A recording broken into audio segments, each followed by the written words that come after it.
அன்பு உறவுகளுக்கு வணக்கம். உங்கள் கண்ணுசாமி, பட்டியல் மாற்ற தலைமை ஒருங்கிணைப்பாளர். இந்த பதிவு முக்கிய செய்தியானது, இப்பொழுது இந்தியா முழுவதும் இந்திய மக்கள் தொகை கணக்கெடுப்பு நடந்து கொண்டிருக்கின்றது. அதன் அடிப்படையிலே இப்பொழுது மக்கள் தொகை கணக்கெடுப்பு மாநிலம் முழுவதும் அனைத்து மாநிலங்களும் நடந்து கொண்டிருக்கின்றது. அந்த ஒரு அப்ளிகேஷன் அதில் கொடுத்துருக்காங்க.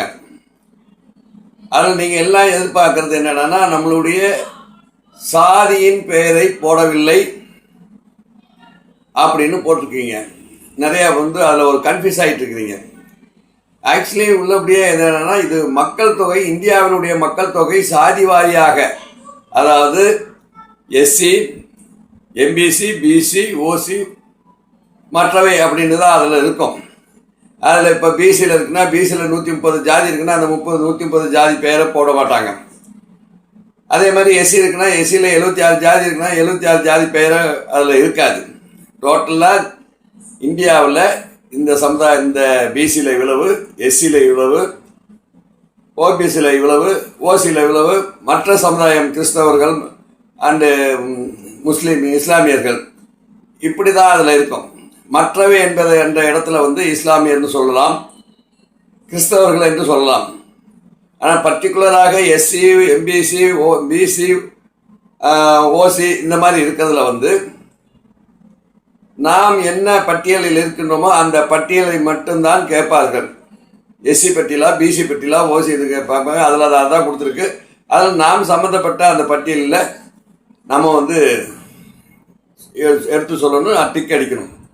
இது முழுக்க இந்தியாவினுடைய ஒட்டுமொத்த மக்கள் தொகை கணக்கெடுப்பை தவிர, மாநில வாரியாக மாநிலத்தில் உள்ள அனைத்து சாதிகளினுடைய ஒவ்வொரு சாதியிலும் எவ்வளவு இருக்கின்றார்கள், எத்தனை லட்சம் இருக்கின்றார்கள் என்ற கணக்கெடுப்பு கிடையாது. இது சாதி வாரி கணக்கெடுப்பு அல்ல. இப்பொழுது நடந்து கொண்டிருக்கின்றது ஒட்டுமொத்த இந்தியாவின் மக்கள் தொகை கணக்கெடுப்பு என்பதை ஒவ்வொருவரும் நம்மளுடைய உறவுகள் புரிந்து கொண்டு, இதில் நம்ம பேரை போடல, மென்ஷன் பண்ணல, அது ஒரே இதாக கேட்குறாங்க. எஸ்சின்னு கேட்டிருக்காங்க, எஸ்டின்னு கேட்டிருக்காங்க, எம்பிசின்னு கேட்டிருக்காங்க. இப்படி யாரும் கவலைப்பட தேவையில்லை. தெளிவாக அதில் இருக்கின்றது. அடுத்த சாதிவாரி கணக்கெடுப்பு இப்போ பீகார்லேயும் தெலுங்கானாவில் எடுக்கப்பட்டது போன்று வருகின்ற பிப்ரவரி 2ஆம் தேதி 2027 அன்று தமிழகத்திலே சாதிவாரி கணக்கெடுப்பு எடுக்கப்படுகின்றது. அப்பொழுது நீங்கள் மிகவும் தெளிவாக இருக்கணும். அந்த இதில் பர்டிகுலராக தேவேந்திர குல வேளாளர்கள் அப்படிங்கிறத நீங்கள் பர்டிகுலராக மென்ஷன் பண்ணணும். அதில் என்னன்னா, அந்த தேவேந்திர குல வேளாளருக்கு இப்போ ஒரு நம்பர், சீரியல் நம்பர் கவர்மெண்ட் ஜியோவில் கொடுத்துருப்பாங்க. அந்த நம்பரை சொல்லி அது 17, 19 அப்படிங்கிறது அந்த நம்பரை சொல்லி தேவேந்திர குல வேளாளர்கள் இந்த மாதிரிலாம் 7 உட்பிரிவுகளை எடுத்துட்டு ஒரே பேரில் தான் இருக்கும். அந்த ஒரு பேரினுடைய இதை கிளீனாக சொல்லி அதில் பதிவு பண்ணணுமே தவிர, அப்பொழுது அப்படி பதிவு பண்ணும்போது தான் தமிழ்நாட்டிலே இந்த ஜாதி இவ்வளவு இருக்கின்றது. அப்போ இந்த மக்கள் தொகை கணக்கெடுப்பு, இந்த மக்கள் தொகை சாதி வாரியான மக்கள் தொகைக்கு தகுந்தாப்புல நாம் அரசு சலுகைகளையும் அனைத்தும் பகிர்ந்தளிப்பதற்கு சாதி வாரியாக கணக்கெடுப்பு நடைபெறுகின்றது என்பதை நாம் முதல்ல தெளிவாக தெரிஞ்சுக்கணும். அதனால் இப்போ நிறைய பேர் பயப்படுறாங்க. இதில் சாதி போடலை, எஸ்சின்னு போட்டிருக்காங்க, எஸ்டின்னு போட்டிருக்காங்க, பிசின்னு போட்டிருக்காங்க அப்படிங்கிறத அதை நீங்கள் மறந்துடுங்க. இதில் இந்த இப்போ எடுக்கிற கணக்கெடுப்பில் நம்மளுடைய குடும்ப தலைவர் பேர், அந்த வீட்டில் எத்தனை பேர், என்ன படிச்சிருக்கிறாங்க, அந்த வீட்டினுடைய பொருளாதார வசதி என்ன, எந்த ஊர், எந்த மாவட்டம், எந்த ஸ்டேட், இது அந்த டீட்டெயில்ஸ்லாம் கேட்பாங்க. அதை நீங்கள் தெளிவாக நீங்கள் சொல்லணும். அதில் இது வரும்போது மட்டும்தான் பர்டிகுலரு பிரிவை பட்டியலை சொல்லணுமே தவிர வேறு எதுவும் அதில் கேட்கப்படவில்லை. இந்த கணக்கெடுப்பு, மீண்டும் கூறுகின்றேன், இந்தியாவினுடைய ஒட்டுமொத்த மக்கள் தொகை கணக்கெடுப்பை இது பண்ணுவதற்காக தான் தவிர சாதி வாரியான கணக்கெடுப்பு இல்லை.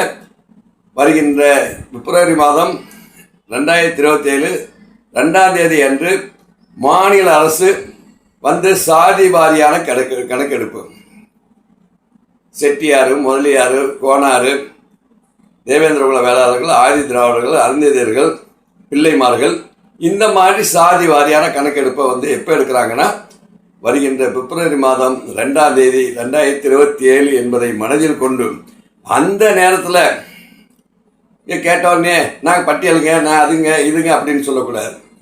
என்ன சாதின்னு கேட்டாச்சுன்னா தேவேந்திரகுல வேளாளர்கள் என்று தெளிவாக பதிவு செய்ய வேண்டும். அதுக்கு உண்டான அந்த சீரியல் நம்பரு சொன்னால் அவங்க உடனே புரிஞ்சுக்குவாங்க. இதை தவிர வேறு எதுவுமே நமக்கு இல்லை.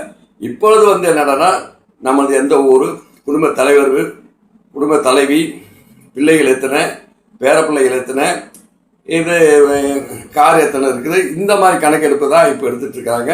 ஆகவே யாரும் குழப்பிக்கொள்ள வேண்டாம், மற்ற மக்களையும் மற்றவர்கள் குழப்ப வேண்டாம். தெளிவாக புரிந்து கொண்டு இந்த மக்கள் தொகை கணக்கெடுப்புக்கு முழு ஒத்துழைப்பு கொடுங்கள். அடுத்து சாதி வாரியான கணக்கெடுப்புக்கு மீண்டும் அந்த நேரத்திலே உங்களுக்கு தெளிவாக நாங்கள் சொல்ல கடமைப்பட்டுள்ளோம். ஆகவே உறவுகளே, குழப்பிக்கொள்ள வேண்டாம். குழப்பத்தை தவிர்த்து தெளிவான முறையிலே உங்களுடைய மக்கள் தொகை கணக்கெடுப்புக்கு உதவுமாறு மீண்டும் ஒருமுறை கேட்டுக்கொள்கிறேன். நன்றி, வணக்கம். உங்கள் கண்ணுசாமி.